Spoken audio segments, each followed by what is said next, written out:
our guest here on News Radio WRVA. Good morning, sir. Good morning, Rich. Glad to be with you again. I appreciate you more than you'll ever know.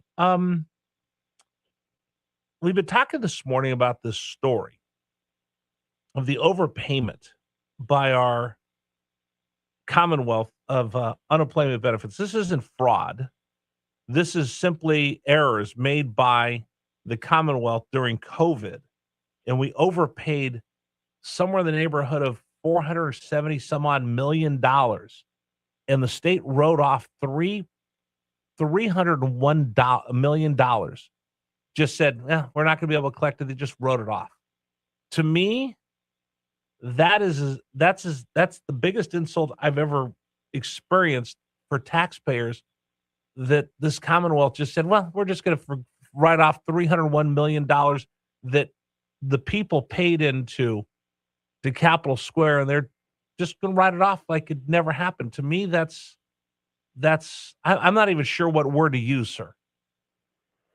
Well, look, first of all, it's not good, obviously, that kind of money has gone out of the door inappropriately. The people who got it probably were people who were desperate to have it, so they're not going to turn around and call up and say, hey, you overpaid me, because they were desperate to put food on their table. But, management-wise, the government of Virginia has got to get its handle on this. And when you think about it for a minute, the fight over the budget that's going on right now that I know you've spoken about is Louis Lucas saying, I'm in charge here and I'm going to do it my way. And the governor is saying, well, look, I want to keep my word to the data centers that are providing all this capital investment and jobs. So we're going to do it my way. And that's really the fight that's going on. That harkens back, of course, to the time when I was governor, when I was fighting the chairman of the Senate Finance Committee. Anyway, but to come to the point, yeah, this is a lot of money, because the governor has basically said, I'm going to go ahead and reassess how much revenue in order to give the negotiators a little more money to try to work out the budget. Well, meanwhile, you got $100 million there that went out the door. Now, practically 2 points, and I'll stop. Number one, the money isn't necessarily just moved from one place to the other. That's money that's delegated for a particular purpose. You can't just throw it in another direction necessarily. But the second point is, this is an opportunity, or frankly, an opportunity to look back and say, how come this happened? We just don't have the correct management. If I were governor, I would look to the cabinet person responsible in this area and say, go look and find out what happened here, and let's get it corrected and see what we have to do. If we can recover any of the money, it's hard to do when it's bits and droplets going out of the door. But the duty of the governor here at this point is to find out what's what, Rich, to your point. The stewardship of our money. And this isn't a Republican issue. This isn't a Democratic issue. This is a government issue. How hard is it to manage government when the bureaucracy is so big and motivation, accountability, in my opinion, when I look at it from an outside perspective, seems so insignificant?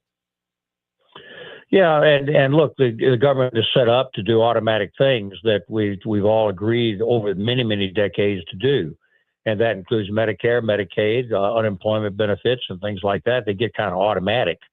But that doesn't prevent you from managing this. This needs to be overseen. And what you're reporting, or the RTD is reporting this morning, is this is not appropriate spending. This was never intended to be this way.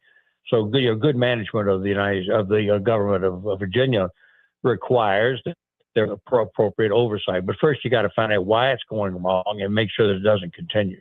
How does the chief executive remind the people that are public servants? Because if you work for the government, and maybe I'm overstating this, but you're a public servant. You're there to serve the public in your role.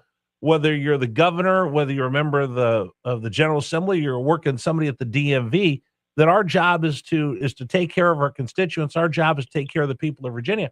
I asked this. I went to the DMV, and it took me 5 trips to finally get everything situated, over months to finally get everything right with my registration. And there were people there that I looked at, I'm like, I don't think you would make it in the public sector with the attitude and getting 5 different answers 5 different times. How does government operate that way, where it seems like sometimes people just don't care about their customers, which are the taxpayers? No, gubernatorial oversight. Look, when I was governor, I knew who was running DMV, and DMV is a very important agency because it has that direct interaction with the public. I mean, I know I had to do some things a couple of years ago in order to get some things straight. And when I went to DMV down at West Broad Street, I found it to be perfectly efficient. Mm-hmm. And you need to, of course, have somebody running DMV that's watching it on a day-to-day basis. If they're not, then the governor has to intervene and make sure that it's either corrected or the person's replaced. But over the last number of years, we've had good management at DMV. But the point, to your point, look, the governor can't micromanage the entire state of Virginia. That is not possible. But what the governor can do is look at the big picture and talk to his cabinet people and get reports and make sure that they're honest reports so the corrections can be made or oversight can be done. And that's the way you run a state government in Virginia. Oh, but I do want to make sure, and you pointed that out. Ashland DMV, wonderful people, more than helpful, clean, efficient. The security guard that worked there was outstanding, helping people figure out which line to get in. So as I have been upset with a couple of the offices I went to, that one was outstanding. So you're right. I guess it's like a restaurant. 100 people come into your restaurant. One person has a bad experience. The 99 won't say two words, but the one person will say it 100 times, and everybody thinks that it's bad service. So I'm glad that you kept me in check there, because government's not easy, is it? No, government's not. Look, when I was the governor, I never bashed the state employees. My experience is they're working really hard to try to do things correctly, and I long tradition of bashing government employees. Just with Gilmore, just wasn't going to do that. I considered myself a steward of the state employees and made sure their paychecks were appropriate and all that. That doesn't absolve you from the responsibility of taking this automatic thing that just keeps on running and not oversee it. If you've paid $1 million inappropriately, you got to find out why that's happening and see if you can get it back. And if you can't get it back, at least make sure that it doesn't happen again, particularly in a moment when we're in a budget crisis, Rich. You know what I mean? Well, that's where I wanted to go with this budget crisis next. If they asked Jim Gilmore to come in the meeting and sit down with everybody, what advice would you give? What vision would you have? What would you tell either the governor or the Senate leader of how we're heading towards the cliff? Because we're now we're within 45 days of not having a budget. Look, we've got sort of an internal problem. Sometimes the chairman of the Senate Finance Committee thinks that they're governor. And they're not elected by all the people, but the processes of the General Assembly put them in charge of the money. So they think they're really the governor and making all the policy decisions. Look, Louise Lucas is just going to have to recognize at some point that she might not get her way, at least not entirely.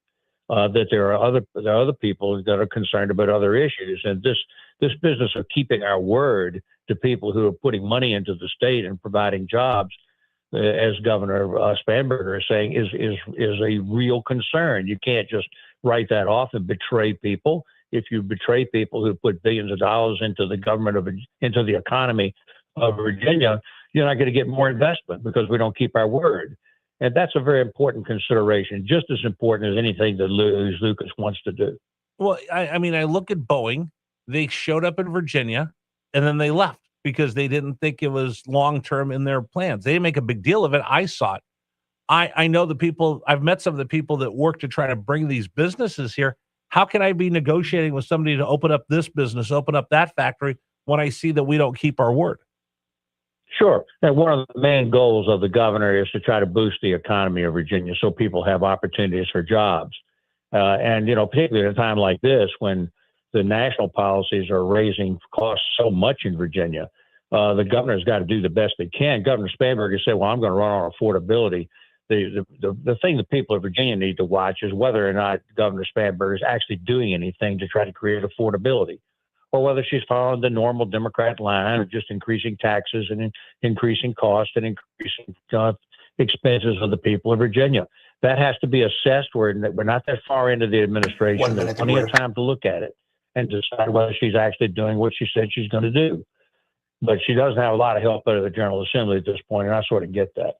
All right, we're going to continue our conversation with Governor Gilmore, and I'm going to ask him to put his ambassador's hat on, because it's been 7 days since we talked to him, and there's been no progress in the talks with Iran. We'll see what his thoughts are. We're getting, again, I wake up every morning, I grab my phone. Did anything happen while I was sleeping for a couple hours? We'll talk to Governor Gilmore about what's going on in the international stage. That's coming up after the top of the 9 o'clock hour news. Today's program brought to you in part